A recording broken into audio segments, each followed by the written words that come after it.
Welcome back to Two Who's Review. I'm Alex, I'm Fitz. and today we are checking out the season finale of Series 3 of Doctor Who, Last of the Time Lords. What we've been building up to for Indeed. a We're year, finally roughly. here. Yeah. This one is... look, I like this episode a lot. I really, really like this episode. I can't wait till we get to the end of this sentence. Oh, no. I don't have any qualifying but or anything like that. I was gonna say, because it really sounded like that. No. What I was leading towards is that of the RTD1 finales, I do think it tends to be the most overlooked because the Series 1 finale is obviously the big send-off for Chris Eccleston. The Series 2 finale is Daleks versus Cybermen and the departure of Rose. And then obviously the Series 4 finale is the Series 4 finale. Yeah, which is pretty obvious why that's as phrased as it is. I do think there is a lot less spectacle in this finale than there are in some of the others. And I think a huge part of that is that a lot of the spectacle of the Toclafane taking over properly, we get it at the end of the previous story or episode, for sure. and then by necessity we get the 1 year time skip, and it leads to a finale with a lot of depressive moments where we're just sort of left in this world completely dominated by the Master for over a year, and it's everyone's basically sort of they're set, they're fully accepted that this is the new existence. And it leads to a finale that is really unique, and I think it's the better for it. I think that, well, I don't know, it's like I said, it's a weird one because you don't really have a lot of the Doctor running around trying to figure things out. In fact, he's really... Oh no, he's trapped for most of it. Considerably out of the action until the 40-minute mark or whatever. And I think it is, because it is really different. I think there is an instinct to sort of write it off and be like, oh, this isn't like the other finales, therefore it mustn't be as good. I disagree. I think that, but neither of us came out of the Series 2 finale with a particularly strong opinion of Doomsday. No, I certainly think this is better. Definitely. It is interesting. You're right in that it is a bit of a different episode, but there's a finale and also release a Doctor Who episode, partly because I don't know if I'd call it Doctor Light, but the Doctor is certainly more inactive than he normally is, and that's kind of great because it gives Martha and the other characters a real chance to shine. I will say your point about it being or lacking a certain amount of spectacle or not emphasizing the spectacle that much because the previous episode did the legwork. That is true, but the story instead is a really great focus on character work, to the point where the bulk of the action and the danger, it's sort of wrapped up by the last sort of 10-ish minutes, and then a lot of it is just used for the characters to really get quite intense with each other and to grapple with the situation. And given that the relationship between the Doctor and the Master, in terms of literal minutes in the episodes, it doesn't take up a massive amount of time. It's still really, really powerful. I think it's a testament to RTD's writing that it works both as an introduction to the Master and Doctor relationship, because by gum, you get a real intense picture of who these two are and what they are to each other. But it also is a great continuation of that relationship. It's a story that really works for both classic and revival fans, because whether you know who the Master is or not, it still feels completely authentic and both sort of, I don't know, surprising but still very fitting. Like the fact that the Doctor forgives the Master. I mean, maybe for some people, particularly if they're new viewers, and don't understand the Doctor Master dynamic, or hell, even the Doctor, as well as old viewers, they may be a bit surprised by that. But it's completely in line with who he is as a character. And if anyone was going to kill the Master, it wasn't going to be the Doctor or Martha, for that matter. No, certainly not. The point is, really, really strong focus on character work, which, given where the story could have gone, because it's a post-apocalyptic story, let's make no bones about that. It's great that they did focus more on character, because we could have seen that whole year span, right? We could have seen Martha traveling through the world, inspiring people, and fixing up the whole, psychic connection and the Archangel Network thing, but we didn't. And as you say, the fact that it is as different as it is, the story is better for it. It's more unique, it's more compelling, and more, there's more dramatic weight to it, I think, than if we'd seen that whole year-long journey. I didn't want to see it. Well, especially because Hmm. the reveal of what Martha was actually doing the whole time Oh, yeah. is kind of like a bit of a bait and switch. It would Oh, definitely yeah, it's a huge... for it. It's quite an emotional... Not so much a gut punch, but it's certainly a powerful scene, and you need that ambiguity to really sell it. Yes, indeed. And having watched it twice in the last 2 days, I should also say the layering of that twist and how it's incorporated into the plot is even better than I gave it credit for. There's so many little sort of red herrings and things that actually mean something else. Once you know what the plot is, it's quite special for that reason. Yeah, it is really surprisingly tightly written for what it is. But yeah, I want to focus a little bit on the initial gut punch that you get when you see the 1 year later text pop up.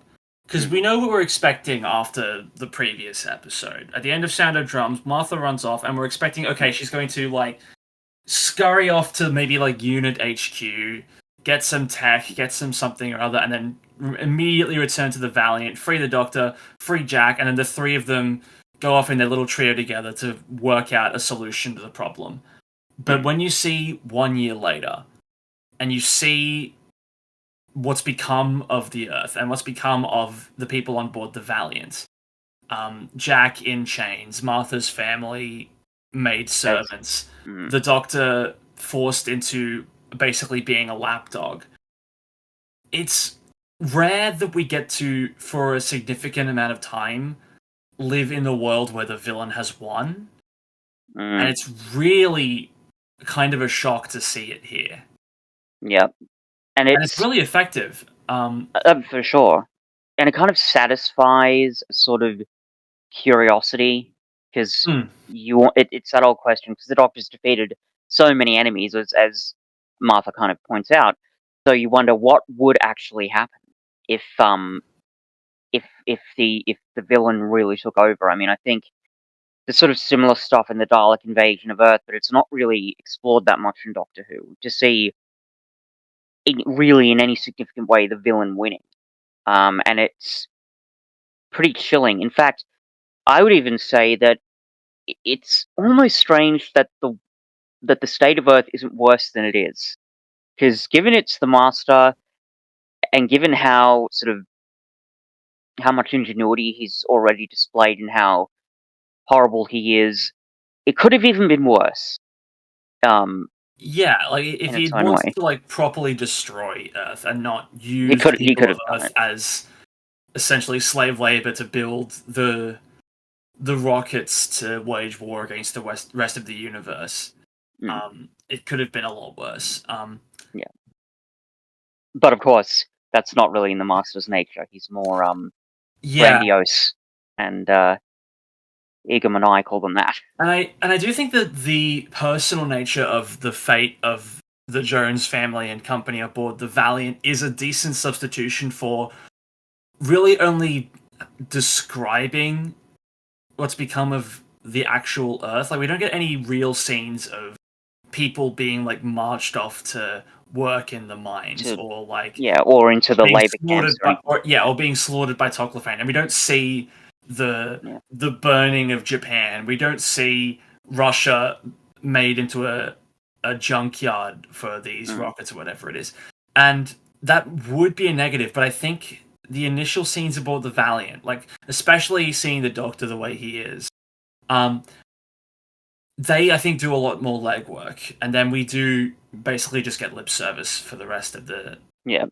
story, but I don't think that's necessarily a big deal. It's No, already I packed. don't think It's so already either. such a packed episode as it is. It's 55 minutes long. Mm. It doesn't really show its length that much. Like it is pretty well Yeah, paced. I agree. It is. So I don't Like think you need to see like the actual scenes of the world on fire. yeah, I'd agree. I think look, it's possible that one of the reasons why the spectacle is toned down, maybe it is because of budget and time constraints. Maybe this is a classic case of Doctor Who needing to work within its limits. Mm. There's obviously historical precedent for that. But if that's the case, this is just one of the many examples that I've highlighted before with the show of the creators being push of ingenious ways of working within these limits to tell really powerful stories. I think it's a testament to RTD's writing, but also how far it's come in these seasons. That he's able to pull it back and to cut out so many what would be kind of more obvious um, things to show, being the destruction of the world, but use character work and symbolism and implication to really show that devastation. Because the fact that we even have a year later and things on the Valiant are the same, except they're worse. The fact that the Doctor hasn't escaped, hasn't done anything, that really tells you all you need to know about who the Master is, about who the Doctor and the Master are to each other, and how dire the whole situation is. Um, yeah, it's just for one reason or another, whether it was super intentional or not, the minimalist quality of it works to its I benefit. I am always surprised by how little this master and this doctor properly interact in this story. Like face to face Yeah, actual interaction. Like that we get like mm, 2 or so minutes in the previous episode before the doctor is made 100. yeah, Then while he's 100 in this, he's essentially catatonic. He is yeah. then transformed into his 900-year-old CGI baby self. Where he talks a little, when he goes from He's Gandalf to essentially, Gollum. yeah, he becomes really like raspy and even more ineffective. Then when he regains his vitality, there's about a minute there, then a minute and a half conversation on the planet, and then a minute and a half death scene. Yeah, Little over 5 minutes of actual interaction between these two characters, and yet when he is dying in the Doctor's arms, you feel it. mm. You And it's genuinely feel the connection that the two of them have, and more than anything, the respect that the two have for each other. yeah, Yes, the Master yeah, is degrading the Doctor. Yes, he's sort of like letting his wheelchair roll off and hit the wall of the thing. Yes, he's smacking him in the face. Yes, he's caging mm, him. But you can really get a sense of the history that the characters have. Like, the key yeah, moment I noticed on this watch through is when the Master uses the laser screwdriver to accelerate the Doctor's time span for the second time until all 900 years are showing. And mm, it's that brief moment when the Master stops doing it, and then when we actually see the Doctor, and for a moment we're like, oh, has he withered away to nothing? And you can see the Master have that realization as well, where he's like, did I just kill? Uh-oh, what have I done? mm, You can see just a flicker on his face for a moment where there's a bit of genuine concern. mm. And like I think that is so wonderful because it's a complete and obvious demonstration of the history that these characters have with each other. For sure. And I mean, you write even about the previous episode. Their interaction is minimal. It's basically like Mm-hmm. it's that phone conversation, and then they meet in the end. I don't know whether, like, if you put all of those scenes together in both episodes, I don't know how long exactly it would run, maybe about 7 minutes, but, like, that's staggering, right, for a main villain and a main hero to only share that amount of time, but to have such potent characterization. Yeah, it's just it's done so well, and it is, as you say, so symbolic of that relationship. Hmm. Again, this is just testament to RTD's writing and um, how much, obviously, how good it is just on principle, but how much it's matured over the last couple of seasons. Because I imagine it would have been, I don't know, like scene rather, this characterization wouldn't have been as effective if he tried it with the first season of the revival. I mean, God knows how we would have done that, but still, um, No. it's really quite special. Well, it's also because I think it's probably not unfair to say that this characterization of the Master is pretty different than what we've seen in the classic era so far. Like there's less of the gentleman in this version of Yeah, the Master, especially because of the domestic abuse of it all, and we'll get to that in a moment. we will. But Yeah, like, but but purely through like the little micro performances between John Sim, David Tennant, the writing between the two, and the few scenes they have together, mm, um, it's there's just enough in there. Whereas a classic viewer, you can go, yeah, yep, this is what I recognize. for sure. And I usually try and segue into my Chris Chibnall hate with a bit more tact than this, but like none of that is even remotely visible in the interactions between the 13th Doctor and Sacha Dhawan's Master. None of it's there. It's a lukewarm take. We've brought it up in the past, but like there is none of that history between those two. What I talked about with like the respect that the two characters have for each other. David Tennant's Doctor would never even consider condemning John Sim's Doctor to decades of Nazi torture and torment. Wouldn't even Yeah, remotely cross his mind. no, no, um, no, he wouldn't have. God, that's shocking. Anyway, Yeah. but yes, you're right in that this incarnation, excuse me, of the Master is it is different, right? Because we're not used to seeing the Master be this sort of or lively even. The fact that he's sort of jumping Yeah. around and dancing and prancing around like he is, in a kind of like a almost like a horrifying mirror image of the Doctor. But there's still elements of his performance that are echoed throughout the characterization of the Master, with the performance, yes, but also with the writing. Because even Delgado, he did have like little bits of humor and those kind of fun interactions with the Doctor.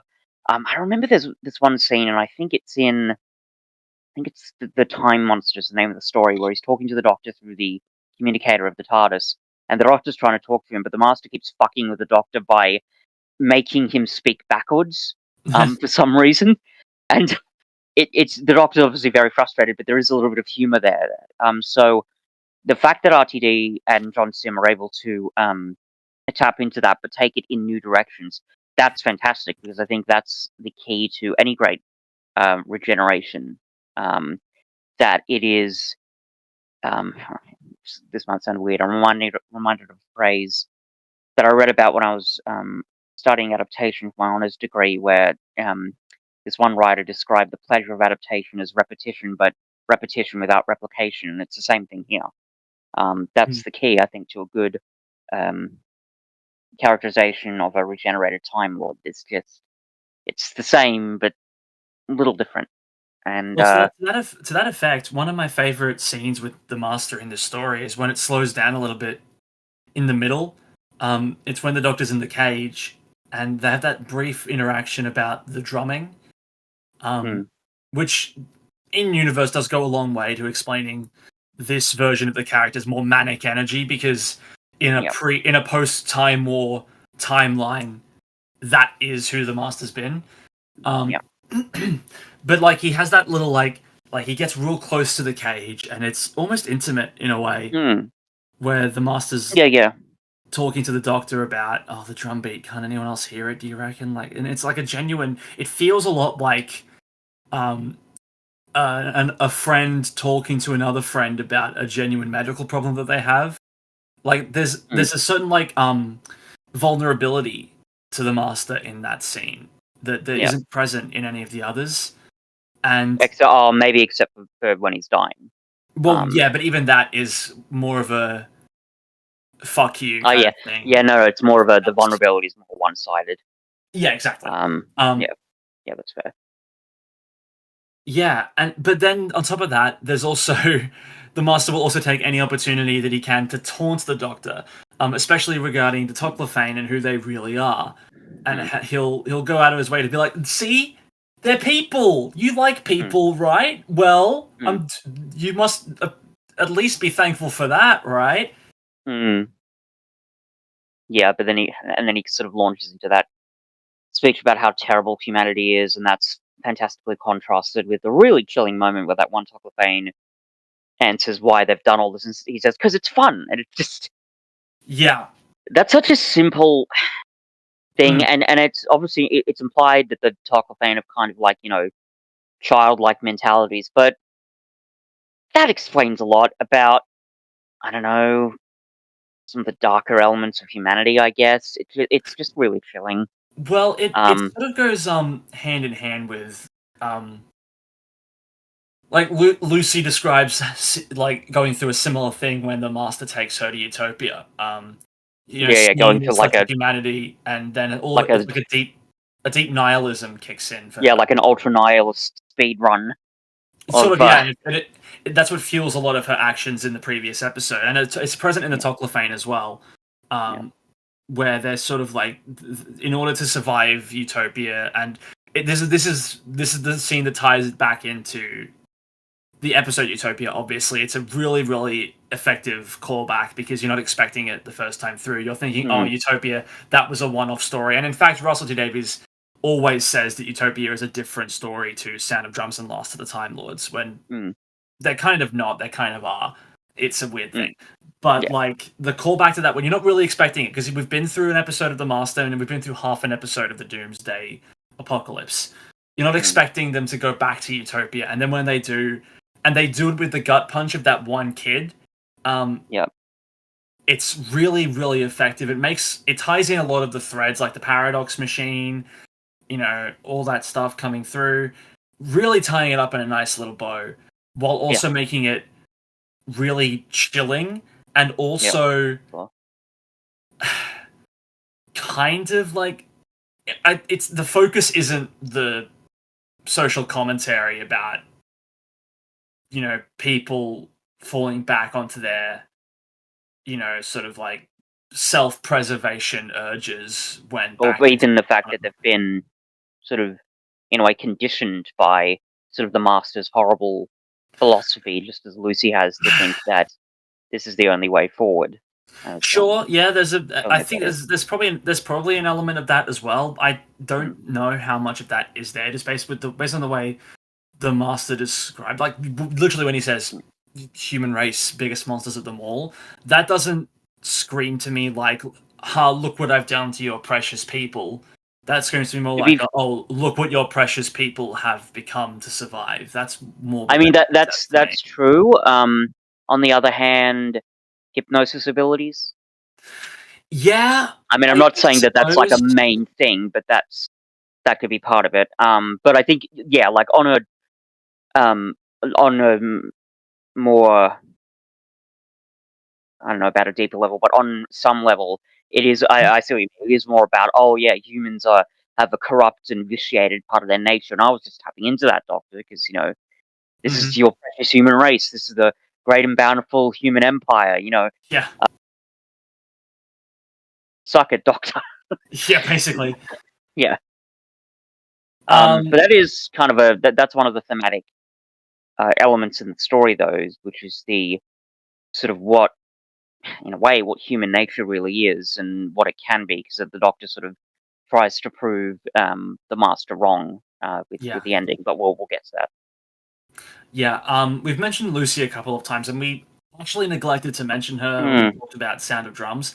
I think probably because her story is incomplete before we get to this episode. Yeah.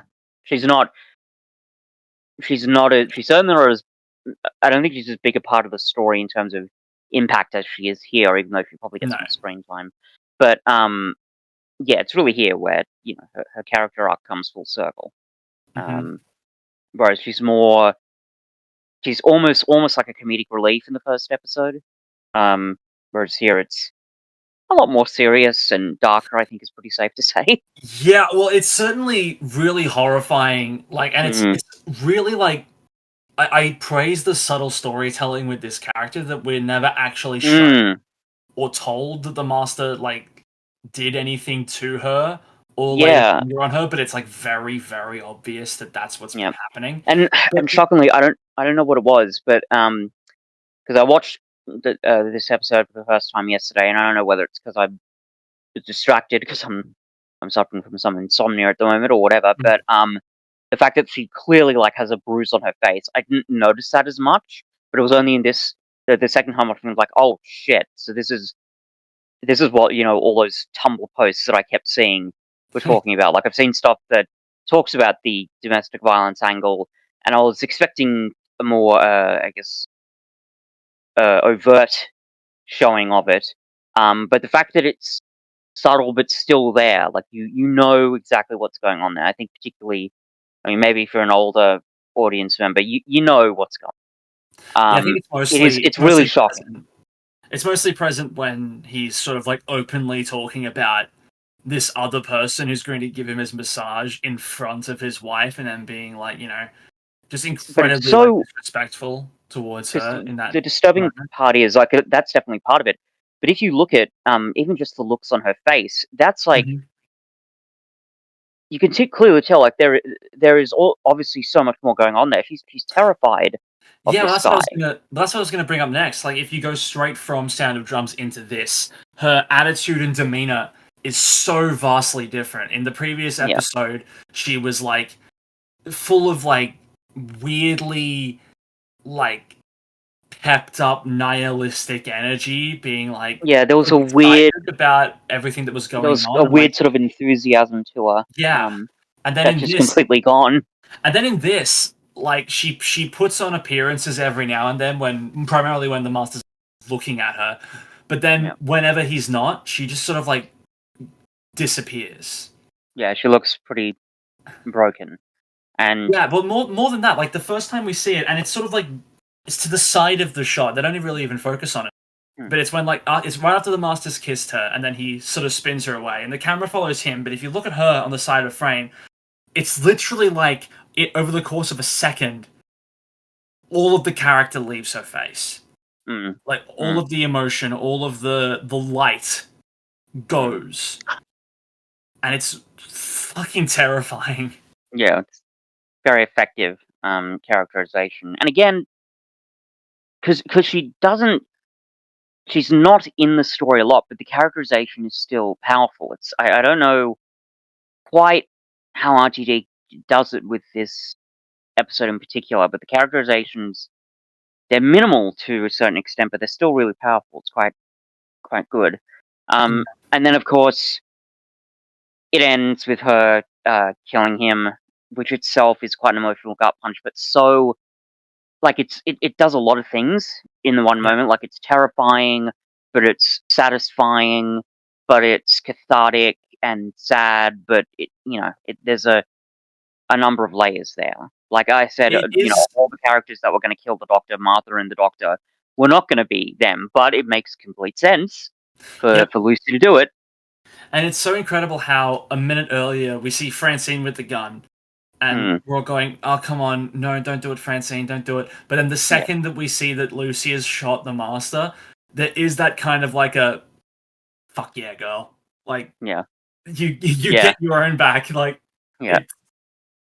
obviously doesn't make up for any of what she had to endure, but there is kind of like a small level of catharsis where it's like, Yeah.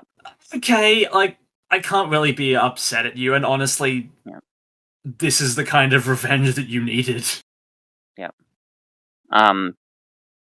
And just like, because obviously, like, there's the reasoning of the fact that the Master's a terrible person and he's destroyed the planet. But Mhm. adding that element, the subtle element of sort of the domestic abuse of it all, I don't know, like it really just it helps to make that ending and that death of the Master. I don't know. I guess more powerful, I suppose. I think it's also great because, like, throughout the episode, and I think for like a lot of the last episode as well, we keep hearing people say how they want to kill the Master. Right? It's Martha and Yeah, Jack, it's said over and over. and then in this episode, it's a lot of Martha's family being like, "Oh, I'm gonna kill him. Look at what he's done. We have to execute him. We got to kill him." And then the moment one of them gets the gun, we see, oh, as much as they want to, they're all talk. Yep. And none of them are the kind of people that would do it. Meanwhile, Lucy barely says a word in this story, Yep. but But when she she's shoots only him, one. it feels so much more warranted, so much more Yep. deserved. Yeah, for sure. It's also just it's one of those clever bait and switches where, on reflection, you're like, this could not have happened any other way. Yeah. Yeah. Um, I think that's just kind of the mark of brilliant storytelling generally. Yeah, and It, obviously it leads to one of the more famous pieces of acting from this show, and that is yeah. David Tennant cradling John Sim as he Mm, refuses to regenerate, and yeah. the pain on David Tennant's face throughout that scene. Mm. God, it's so good. God, he's such a great actor. And it also works just from a writing standpoint with the world Yeah, building because when you think about it, the question of, can a Time Lord choose not to regenerate, that's never really been asked or answered before, but no, it makes total sense, right? yes, it does. Like it doesn't feel like a contradiction. It doesn't No, feel like a retcon in any way. Like it it, it just it makes sense that really any Time Lord could or would do it, but that mm, the Master would do it, especially um, just to sort of you know work against the Doctor's expectations and also just to spite him, essentially. I mean, maybe there's more yeah, than that, but that's on a surface level of what he's doing. Um, it makes perfect sense. To the point where, similarly with Lucy's character arc, you think this story couldn't have ended any other way. yeah, Um, exactly. it just all fits into place. Um, but certainly the performances are worth mentioning.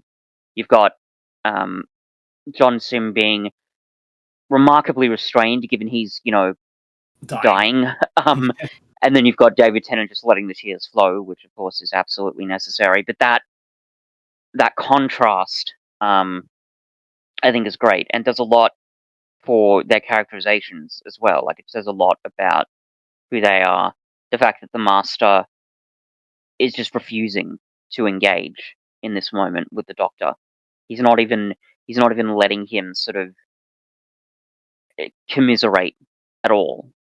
He wants to make it as quick as possible so the Doctor can't get that sort of catharsis. So, and that, I think, is mostly a testament to the performances, right? Because RTD's writing, as wonderful as it is in that scene, it's really those performances that sell it, which is really just quite fantastic.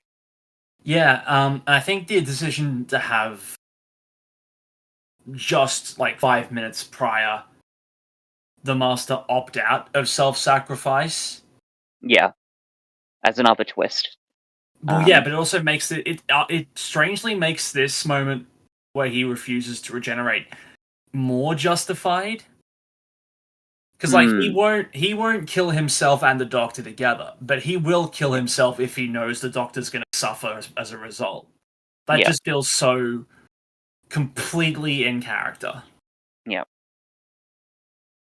And it's also like I say spite, but that is a lot of what seems to be driving this master. But the great part is, it is completely in line with the character. Like well, I'm sure we've even seen stories in which the master, like I think even in the Daemons, his plan to sort of use the power of the Daemons to sort of conquer the Earth. There's almost an element where he's doing all of this just to spite the Doctor because he hates him so much. And even Yeah. if you look at the Deadly Assassin, when he is talking about how he wants to use the Eye of Harmony, he's like, he says he wants to destroy this miserable, wretched planet. Um, you know, the fact that he has spite towards Time Lord Society, that's kind of justified, let's be honest. But the spite is just, it's so intense. And maybe, And look, then, maybe there is something deeper there. mhm. Spite is just sort of a catch-all I'm using to describe this, but you Well, know what I mean? Like, it's such a... well, sure, but like even looking ahead, you know, um, the level of spite, like jumping ahead to the end of Capaldi's era, John Sims' master will kill Michelle Gomez's master literally out of spite, just to stop her from standing alongside the Doctor. And even, I know I just criticized Sacha Dhawan's master, but destroying all of Gallifreyan society because they lied about the Doctor being more influential in their creation story than they actually were is Mm, a very spiteful thing to do. yeah. Does it lead to some horrible story decisions down the line? Of course it does, but I can't deny that it wasn't an in character thing to do, because it was. Mm, yeah, that's kind of great. Um, yeah, it's just really good stuff. But and also, like, thinking about it, and we both have serious issues with Magician's Apprentice and Witch's Familiar.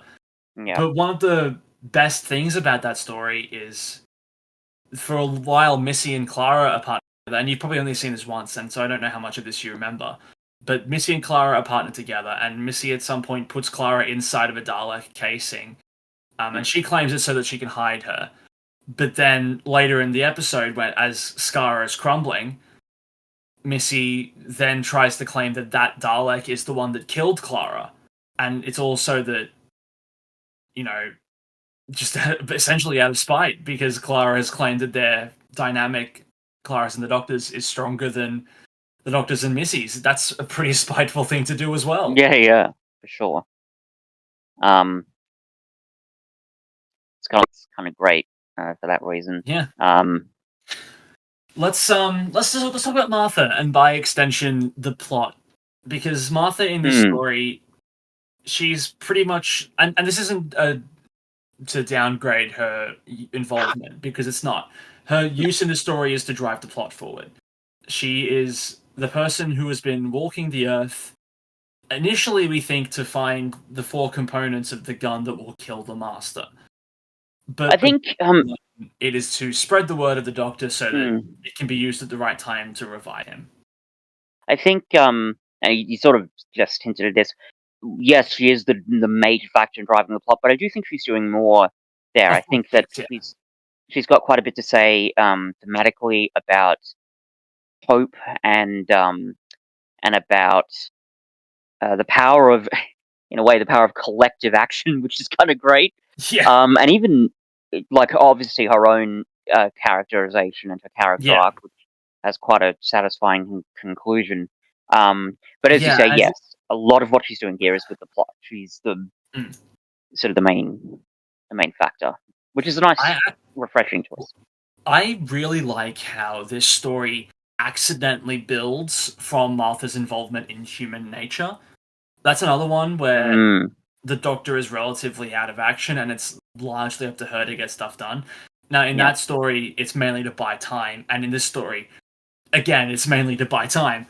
But, like, it's still important.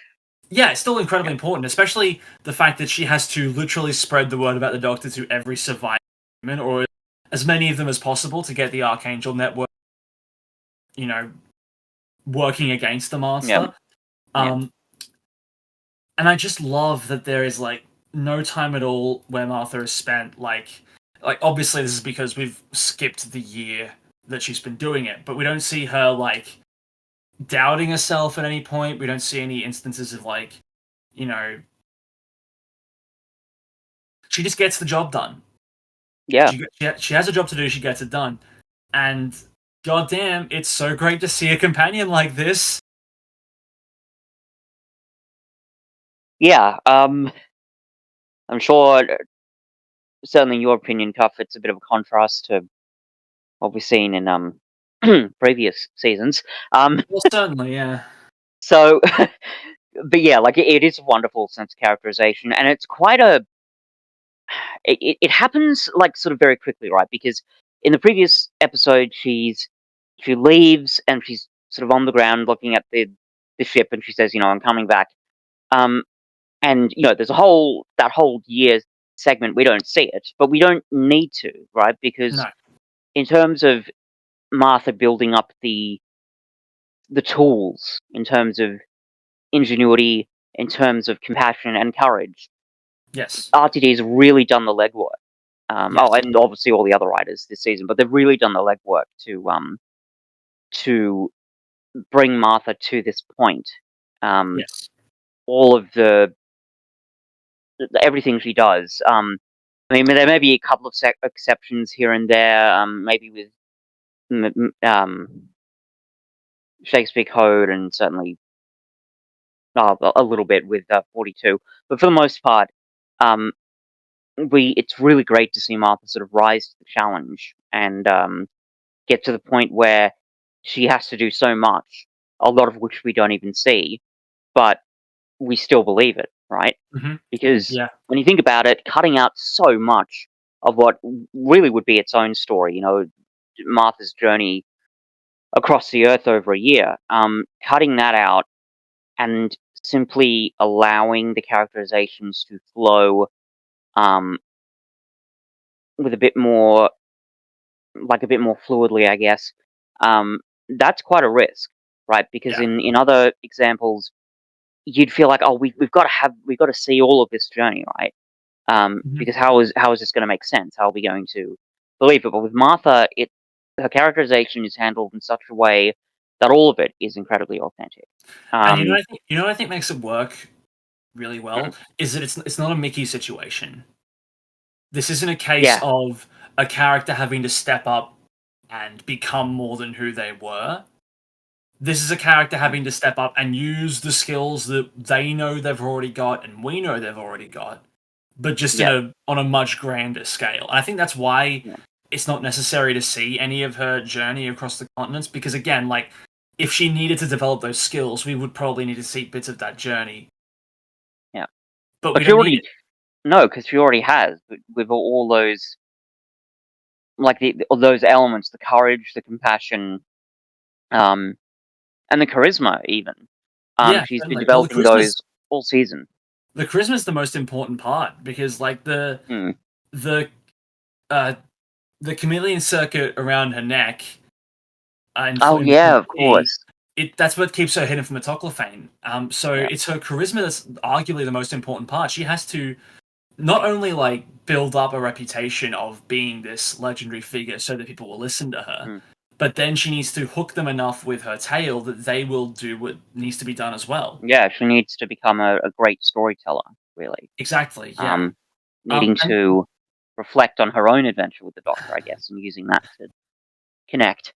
Um, yeah, and what I think I like a mm, lot about the story and how the pieces are presented to us is any little question you might have is largely solved by just thinking about the episode.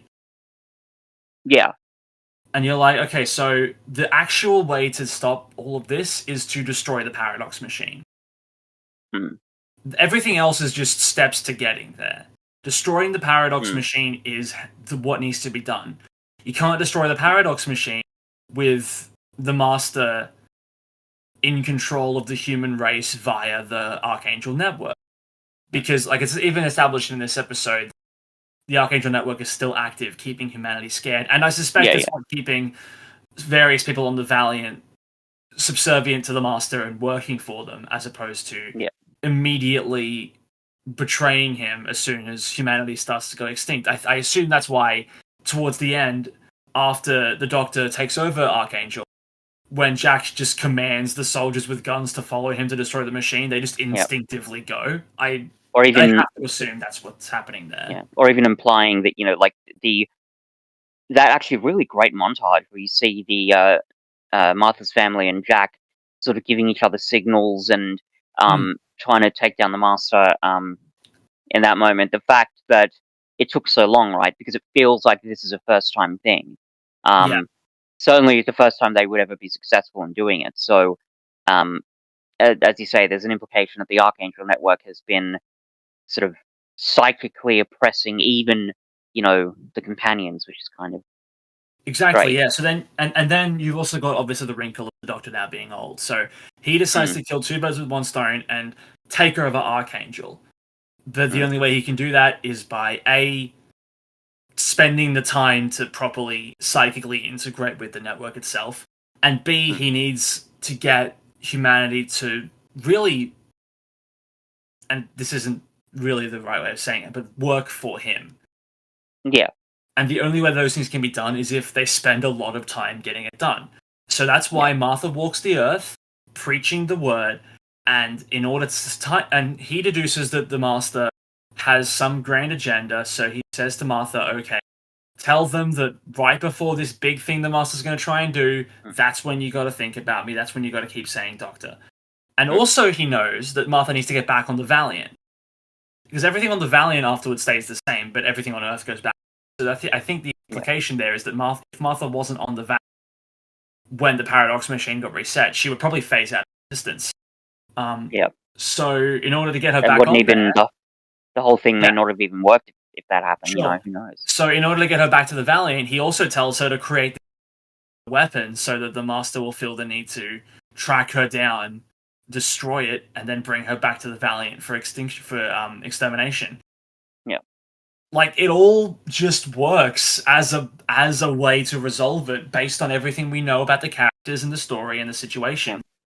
And even thematically, like I said, the element of hope and the spreading of it, and that element of collective action and the need to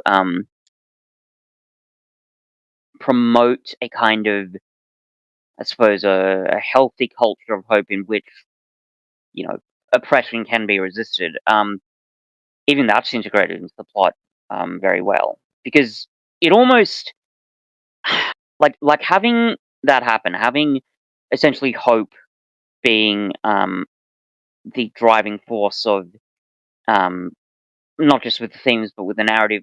That is a bit of a risk. Like, it could have been kind of dumb, but it's integrated into the plot in a way that's very effective, because it's not just everybody, we should be hopeful and try and do good things. No, it's literally that hope is the key to the plot. Like, it's integrated so well that it doesn't feel cheesy or needlessly sentimental, I think. And I love the execution of it all as well. Like, the bulk of the episode, everything is dour, everything is gloomy, everything is depressing. Yeah. And it's a pretty bleak episode. Yeah, but then, like, as Martha's about to be killed and she starts Uno reversing the Master, you're there along with him. You're like, so you weren't trying to kill him. So what was the point of all this? And as she's talking, you're like, okay, but why? And as soon as she mentions Archangel, the audience, the Master, and the music all at the same time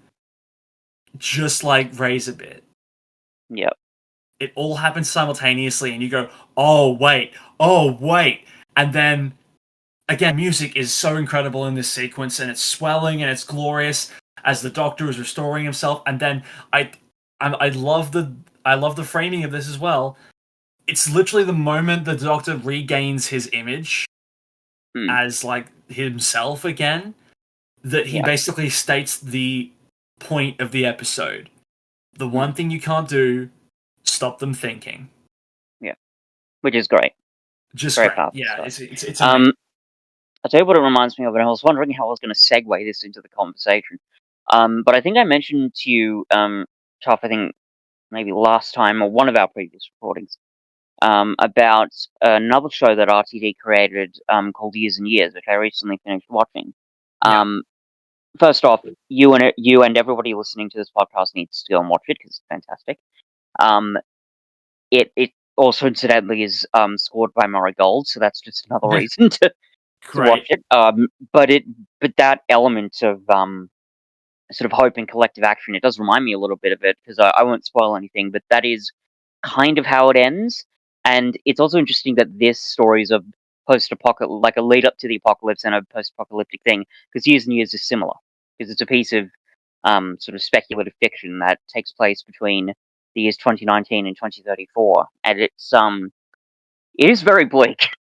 It's really like I think there's a lot of similarities between it and Doctor Who in the sense that it's the tone for both shows is surprisingly stylized, but at its core, RTD he's got a pretty bleak, um, maybe not like a permanently bleak outlook on life, but it's very he manages to inject a lot of sobering elements into storytelling, which I very much appreciate.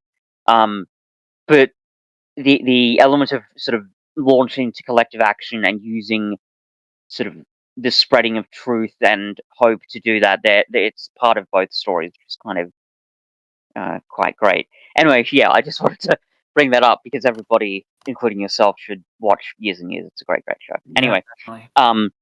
but yeah, the ending of this episode does feel really satisfying. And even like the beginning when the characters are trying to resist the master and fight against him, um, that ends kind of in complete failure. It's kind of expected, I think, because Yeah. that plan for it to take shape so quickly at the beginning of the episode, I wouldn't say that the audience is necessarily like literally expecting it to fail. Surprising, the master's cleverer than that. So the fact that we've already had sort of our hopes sort of crushed by that ending makes the actual ending even more satisfying.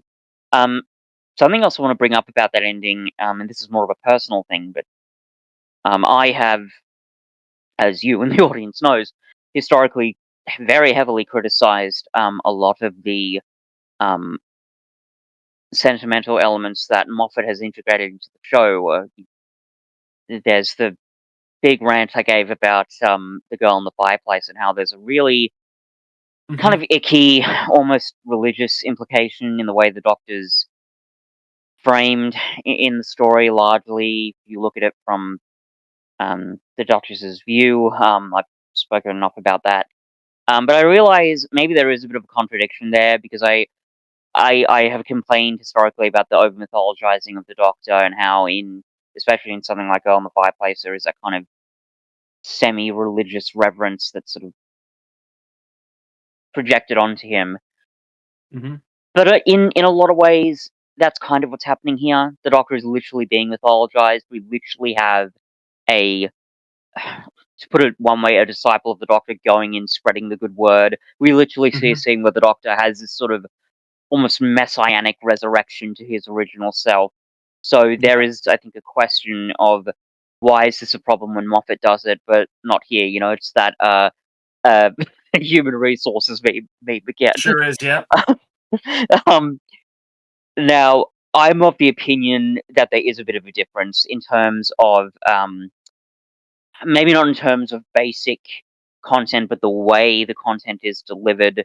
Um, I still maintain that with Moffat, there is that romantic, sentimental quality, and yes, Carp is sort of bitter and mean spirited, as is to say, in this context, those are dirty words as far as I'm concerned, because it just gets to a level with Moffat that I just can't stomach. Here, I think it is more justifiable. I think it's integrated into the plot a lot better. There's more, I guess, demonstrable evidence of why this sort of, word spreading reverence is useful in the narrative. But I will confess that maybe there is a bit of a contradiction there, and at the very least, I just haven't thought enough about the topic yet to be able to justify why. So if you or anybody else wants to call me a rotten hypocrite, fair enough. I withhold judgment until we actually watch the Moffat era back. Sure. Yeah, sure thing.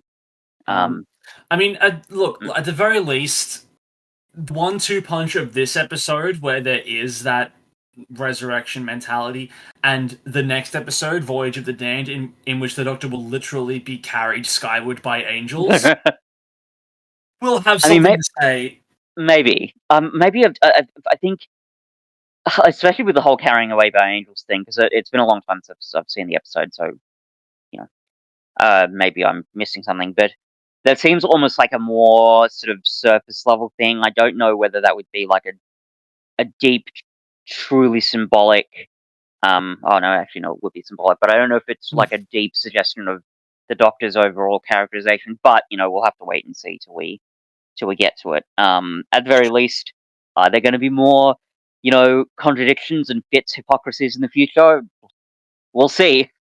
We'll see. Yeah. Anyway, I just wanted to bring that up. It was just interesting when I thought about it. Yeah, sure. Watching this. At the very least, you're self-aware about it. Yeah. It's kind of, I'd like to think and hope, like, you and your frantic Rose hatred, you're aware of some of the ironies, I guess, or some of the odd humor, I suppose you can take from it. Yeah. Either way, as we've said, we'll just have to wait and see. We'll have to wait and see what other episodes say about the Doctor, and what especially the Moffat era says about the Doctor. So yeah, or we should withhold judgment. Yeah, that's what this brings us on to the resolution of this episode.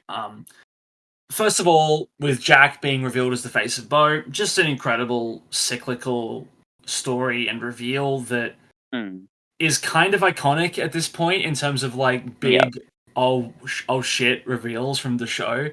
This being one that doesn't even necessarily impact the plot in any way, but it's just something that happens, I mean, and then you're just left there going, hang on, wait. Wait a moment. And then you're left thinking about the face of Bo initially being just a random prop from an episode. A character being introduced 7 episodes later. Clearly, the intent at the time wasn't that they were the same. But then, like, one thing leads to another. Jack becomes a popular character. He gets a spin. They tie in his immortality that he gains at the end of season 1 with a character that, like, it's just so great. Yeah, I think it's something RTD does quite a lot, just sort of weaving all these sort of narrative threads in new, interesting ways. And you say it doesn't impact the plot that much, and you're right, it's not a massive thing, but there is that one moment in not New Earth, Gridlock, excuse me, where and then in Utopia, where the face of Bo gives the, you know, you are not alone warning. So even I don't know if that's like a massive plot element, because we know, like, it would have Utopia would have concluded the same way anyway. But it's just a nice little way to integrate everything. Like, it would make sense that if someone was going to warn the Doctor, I mean, obviously because the face of Bo is meant to be a wise being, but it also makes sense. Oh, it's Jack, so of course he's going to warn the Doctor. Well, I like that it changes the face of Bo's last words from this sort of like mystical prophecy, and it changes that into just like a genuine words of reassurance from an old friend. Yeah. And I think it gives that moment in Gridlock a lot more narrative depth and especially emotional weight than it otherwise would have, which is quite nice, I think. But then we get to the meat and potatoes of the back part of the episode, which is Martha's departure. This is what we've all been leading towards. This is what this storyline has been about. And before we even get to the whole romantic subplot, I like how they let this character depart on her own terms. I think it makes so much sense. Like, Martha's family described being forced to watch Japan burn. Yeah. And I like makes also. so much sense that Martha, Mm, not just as a family person, the person who's characterized as the person who often goes out of the way to help family, but also mm, as a doctor, it makes so mm, much sense that she would decide these little fun jaunts across time and space aren't important anymore. I mm. need to take care of the people I care about. Yeah, Just I great. think. Yeah, I'd agree. Also, just a smaller thing, but the fact that we have the whole, the Valiant being the eye of the storm, and the whole impact of the previous year's events still existing in the minds of these characters, there's a real weight to that as well, because in a lot of these There is. stories, it would have been easy just to say, "Oh no, it didn't happen," and that wouldn't have erased all the tension of Mm, the previous events, because it was basically an end of the world and by extension end of the universe situation. But the fact that these characters still have to live with, let's be honest, that PTSD, um, there's a real power there, and it also mm, gives Martha more of a motivation to stay behind. So it just all comes together. Um, which is yeah. really quite great. Um, and then we get to the more personal growth for Martha, Mm, where she tells the story about how she kept telling her friend that a relationship she was in was one sided, she couldn't see it, and it was actively getting mm, in the way, and she needed to get out. And at yeah, some point across the year that never was, she made the same realization mm, about her and the doctor. Or maybe even yeah, after it happened. I don't know. At some point, she made the realization, you yeah, know what, I'm for breaking the sure. cycle, I'm getting out. But also made sure to let the doctor know, hey, this happened. I know you weren't being actively malicious, but you still did this. This is a Mm, cautionary tale, Doctor. Don't let it happen again. mm, And she does it in an incredibly um, sincere and non-accusatory way, which is very Martha Jones, while yeah, still sort of checking the Doctor and what he's been doing. yeah. Um, it's a It's good moment more, for Martha's. yeah, like, well, as you say, it's not so much an accusatory moment. Yeah, Um, you need to be mindful of Doctor, because the Doctor, being who they go exactly. running around time and space. Um, and ironically, arguably, maybe they feel they don't have the time to sort of check themselves, but Yeah, it's still important that they do, because yeah, they impact a lot of people's lives, but that impact is felt most acutely by those who are closest to them. And I mean, with Martha specifically, it's that's romantic attachment, but even just the way they treat their friends is an important thing. I mean, you see the unintended but serious impact of that with Tegan when she departs, right? The Doctor sure. having to sort of check himself by realizing, oh, this companion has suffered PTSD and they don't want to travel with me anymore. Gee, I wonder if I should maybe sit in my room and reflect on that for a couple of 100 years. Um, you know, um, it's great to see sort of RTD sort of tapping into that, and also Rema Adjaman with her performance. Yeah, and I think structurally for the episode, I do like that she gets that moment because as good as Martha making the decision to stay behind for her family's sake is, I do Mm. think that it is a bit weak without Martha also deciding to stay for herself. Yes, I'd agree. And I I think think, that the double punch of that, I think, is what makes mm, this departure as strong as it is. yeah, because if it wasn't, if it was mainly or only because of her family, yeah, that would make sense. But Yeah, um, it there wouldn't, would be an on element. There principle, it would be, wouldn't be as. Sorry, go well, there ahead. would be an element of tragedy to it, whereas Yeah, in this scenario, it feels way more like a win.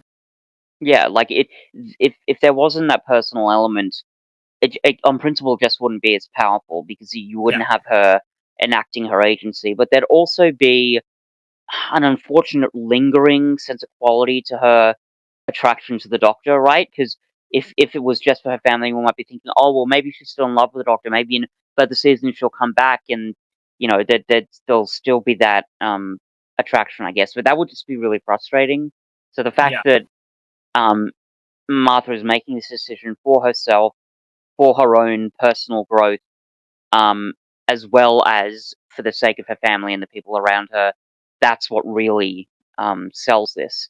And I do have to say, now that we've come to the end of this season, Cup, I think I am in total agreement with you that Martha is a very underrated companion. In fact, I'm astonished, really, she doesn't get talked about more, simply based on that character arc she's got. Yeah, well, here's my question, and I think that Sam kind of alluded to it when she was on a few weeks ago, and I think it's worth discussing now that we've brought up, now that we've reached the end of this season and this arc, is that does this ending justify the treatment that Martha's been getting throughout the season? Like, is it worth, narratively speaking, does the treatment that Martha gets by the Doctor being sort of like the rebound companion, is that all worth it for what it was leading to? Is it worth it for this ending of the character? And it's difficult, because on an episode by episode basis, it is, frustrating to see Martha get treated as she does. Not just constantly being compared to Rose, but also the one-sided nature of Martha's adoration. Where the Doctor's being either aloof to her, or in the case of the Shakespeare Code, almost being hostile to her. It is a bit exactly, yeah. So are those moments worth the ending that Martha gets? Yeah, I think. I hope this doesn't sound like a cop out, but yes and no is what I'd say. Sure. Yes, because the ending is really satisfying, and it's also, in terms of the romantic attraction she has for the Doctor, but even just in terms of basic Doctor companion dynamics, it is a really refreshing change. Like Martha's character arc is saying quite a lot about the companions in the show generally, and the need to move on from these adventures. There's something really powerful there, and I'm glad that her her frustrations and her aloof treatment, I'm glad it's there just to get to that powerful ending that is so different and is so sort of cathartic. But even if that's true, and those scenes of the Doctor, either treating Martha with a lack of interest, or sometimes occasionally bordering on almost contempt, even if that is necessary on principle, the way it was executed surely could have been done better. At the very least, could Martha have, pushed back against the Doctor more, or could we have had other characters push back against the Doctor's treatment of Martha in a more effective way? Because yes, we've got Francine saying, "Oh, stay away from him, Martha, because he's doing bad things," but that's not particularly focused, is it? It's not really focused on the way, like the actual dynamic between the Doctor and Martha. So, yeah, again, I think I'm going to have to go with a yes and no on this. Yeah, I think you hit on the nail on the head there. Certainly, episode by episode across this season, some episodes handled it better than some handled it better than others. But I think, and what you said about like it being a unique companion story, I think for me that isn't worth it in and of itself. Because this is the kind of companion that we haven't really had before, or kind of since. Sorry, just say that again. Do you say it was, or it isn't? It is or it isn't worth it? I think it is. I think it is, because it is. Yeah. Okay. Yeah, just purely for the sake of exploring a different kind of companion dynamic with the Doctor, and it really can only be done on the heels of a companion like Rose, who the Doctor was just completely head over heels for. I think if you're going to do this kind of a story, for it to have the most kind of like, if you have a companion like Martha who has a one-sided devotion to the Doctor on a romantic level, if you have her immediately after someone like Ruby Sunday, I don't think it works as well. I don't know why. That'd be weird. Yeah, I don't think it works. It can only work because I think kind of like the audience at the time, especially for a pure New Who audience, it is the kind of thing we're expecting. We're expecting this a new companion to have that kind of dynamic with the Doctor again. Yeah, and it's then, a very mid 2000s thing to do, which and then to have the story be the Doctor not really interested, and so by the end of the season, we, along with Martha and the Doctor, have to come to accept, okay, companions aren't romantic, aren't here to be romantic interest to the Doctor. Yeah, it's we need to know this. The Doctor needs to know this and be more careful in the future. Yeah, and there needs to be that respect between companions and doctors, right? Because certainly, yeah. Like I've criticized, and certainly I'm going to criticize the sort of romantic attractions between companions and the Doctor in the Moffat era. But the fact is, RTD kind of started it, right? For one reason or another, whether that was just because, I don't know, the BBC at the time, we've got to have a more contemporary dynamic, whatever the fuck that means. It is very frustrating. So it's good to see Martha sort of learning from those mistakes, and in a way, almost RTD learning from them. Well, if that makes sense. That's what I was going to say. Like, the show learns it as well, because when you look at the companions we have next, Donna comes in and David Tennant makes it clear right off the bat, I just want a mate, and that's it. Yeah. Amy comes in, and the moment she starts flirting with the Doctor immediately is like, whoa, stop that right now. Can't happen. Then Clara shows up, and she and Matt Smith kind of flirt forever, and I'm not a fan of that, so let's put that to one side. And even jumping ahead to 13 and Yaz, as soon as that romance starts to finally bring itself up, 13 says, look, I'd like to, but we can't. And while that's not a great resolution for that dynamic or storyline, it does in some way demonstrate that the Doctor has learned from these past errors. Yep. Yeah, I'd agree. And by the time we've gotten to, Ncuti Gatwa, that element's seems completely dropped. Completely gone. Yeah, there's not even a shred of romantic interest with Ruby and Ncuti Gatwa. Not even a hint of it. Like, even from the first moments on screen together, they are just pure friends, and it's fantastic. Yeah. It's sort of emphasized in stories like Space Babies. It was really charming to see that sort of dynamic, I have to say. So yeah, it's this characterization, as frustrating for, with Martha's characterization, as frustrating as it is to see her mistreated by the Doctor in the show, certainly up to this point, I think it is still, generally speaking, worth it to get to this really great resolution. Largely because of the novelty of it. Sure, yeah. But there is also that kind of like, and we talked about it a bit, but just purely for Martha, yes, she does get the story of learning when to get out, but more than that, she's learned to, I guess, value herself more than she has been, Yeah, sure. And that was never a huge element with Martha's character. Like, she was never really a self-loathing kind of person. Yeah, no, she wasn't. But there is that extra little bit, she's learned that she doesn't how should I put this? She's not, maybe it's her training with being a doctor, but she never sort of wallows in her own sadness, right? Yeah. She's very much like she can be pensive at times, and she has moments where she really reflects on her relationship with the Doctor and what it means, and what it means for her. And those are important moments, but there's no he's left me bum sort of moment. No, certainly with Martha, is there? So it is. I don't know. It's just very satisfying to see that ending.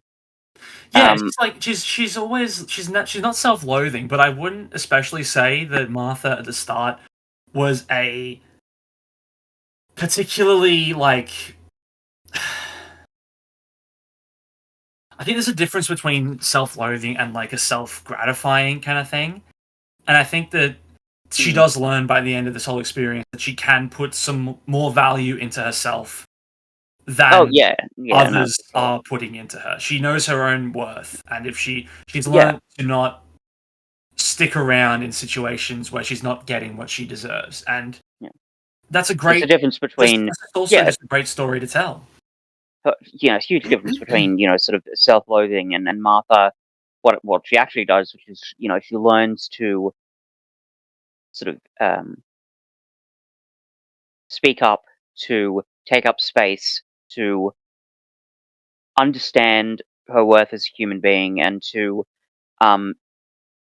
sort of demand and to expect a certain element of respect for herself. The people around her. And there's just something so cathartic about that, right? And this is also a personal thing, but I also just like that we get a companion exit where they don't treat their family as a consolation prize.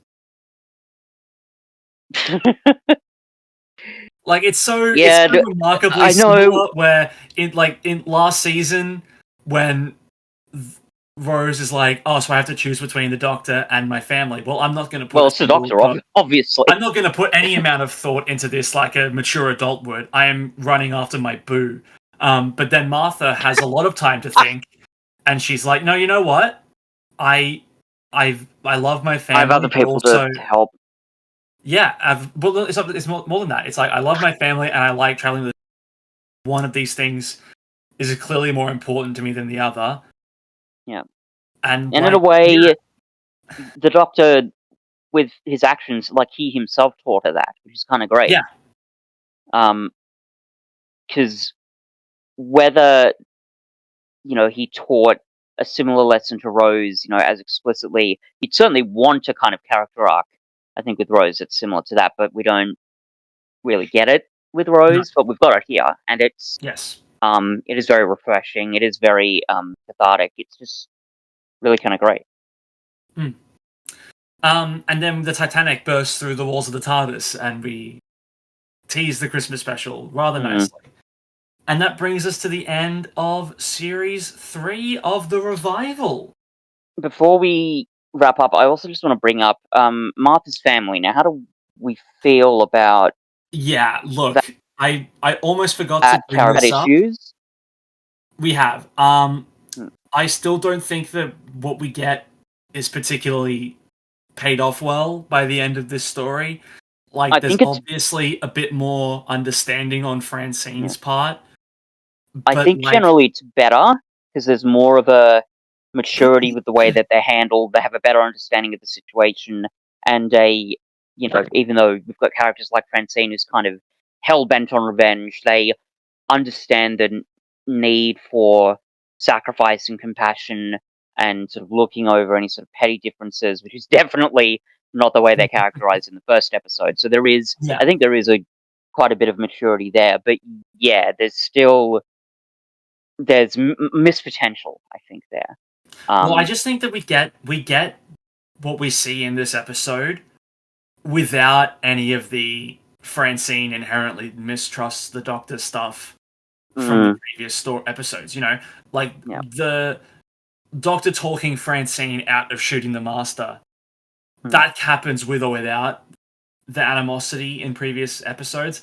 And the little moment they have at the end where the Francine acknowledges the Doctor through the window. Yes, that is sort of a, you weren't who I thought you were. Thanks for keeping my daughter safe, whole thing. But that can equally just be a thank you for not letting me do something I would have regretted later, True. Like, everything we get in this story, very little of it is actual payoff, like specific payoff from what we've gotten previously. Like, we get a bit of we get a resolution of the family stuff and the family squabbling from episode 1, and that's nice. Like, it's good to see that as with many situations across the world, shared trauma is something that binds people, and it's nice to see that on display here. Well, not nice, but it's a way of doing it. Effective. It's effective, yeah, and it's at the very least, we're happy to make sense again. But none of it, I feel, does a good job justifying the other stuff with I think Yep. Francine especially from previous Sure. episodes. I just don't think it's. I still don't think it really needed to be there at all. Yeah. I mean, the whole bit where Francine nearly shoots the Master and the Doctor sort of talks her down from that. Arguably, you'd need that tension from the previous episodes to make that sort of character arc more cathartic and to sort of show the level of trust that has developed between them even up to this point. But you probably wouldn't, because it's still a dire situation, and the Doctor talking somebody down from active murder, we've seen this before, right? It's part of the Doctor's pacifist nature. And given that, we know that Francine is maybe the fact that she's a mother and that she's a generally compassionate person, it would still make sense, right? Like, you wouldn't, like, if that animosity hadn't been there, that scene would still make perfect sense. Yes. So, yeah, I mean, we talk about, certain elements of the plot not justifying their endings. Well, yeah, maybe this is it. Certainly, even if these dynamics are working on, an individual, like in this individual episode, well enough, and I think they are, in context with other episodes, yeah, these story arcs they're not particularly strong. No. So, yeah. What score would you give Last of the Time Lords? It's at least a 9. I'm tempted to give it a 10, but I don't know, something stops me. Although I feel like there's enough layers to this story where it will actually continue to get better the more I watch it up to a certain point. I mean, I'm reminded a little bit of what Sam said when we reviewed Blink. Like, she gave it a 10, I gave it a 9 because I said it's not being as sort of ambitious as Human Nature and Family of Blood was. But as she rightfully pointed out, it's not trying to be. This story is ambitious, but in another way. Yeah. But it's not trying to be Family of Blood or Human Nature, but it is wonderful in its own way. So I'm going to stick with a 9 simply because maybe as a standalone episode it gets close to a 10, but in context with the other episodes and the way that Martha's family is characterized, it just stops it from being, at that level. And mainly because, these are previous characters from previous episodes. So those character arcs, they kind of need to come together, and they don't quite get there. So yeah, I'm going to stick with a 9 for this one. I am also giving it a 9. Yeah. And cool. So ends Series 3 of The Revival. I'm looking over the scores, and this is the most consistently good season of the show that we've discussed so far. At least, I mean, I believe it. We've discovered that Series 1 was rockier than we'd like to remember. Way more up and down. Season 2, I think, it was kind of a similar situation. Yeah, well, I mean, there are certain episodes of the Cybermen ones that particularly surprised me with how, frankly, frustrating I found them. Maybe that's more of a personal thing, but still. And there's a few more sour spots in Series 2 overall, but I'm looking back over Series 3, and apart from 42 and the Shakespeare Code, the rest of it, I think, holds up. Yeah, I mean, there are only 3 episodes. I'm just checking here.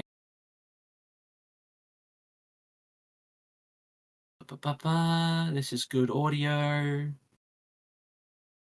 Just me reading stuff. Yeah, there are 3 episodes of Series 3 that we ranked below 8. Wow. That's, yeah, that's pretty impressive. Yeah, it's wild. Like, it's so much better than people give it credit for. Like, this is when Doctor Who hit its stride. And wouldn't you know, it's when Rose wasn't there. Wonder what that means. I'm sure that's a coincidence, Scott. You're imagining. Coincidence. Yeah, it's just pure coincidental.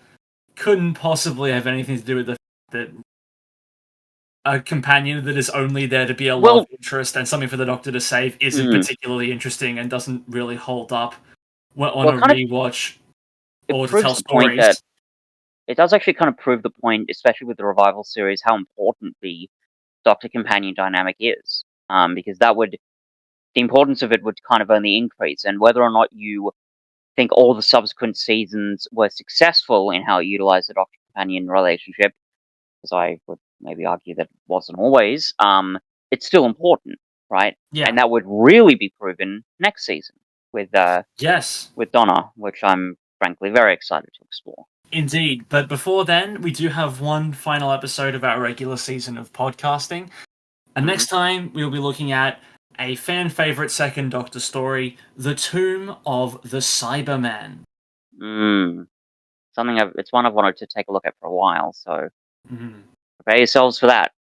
But until then, I'm Alex. I'm Fitz. And Series 3's over? What? What? What?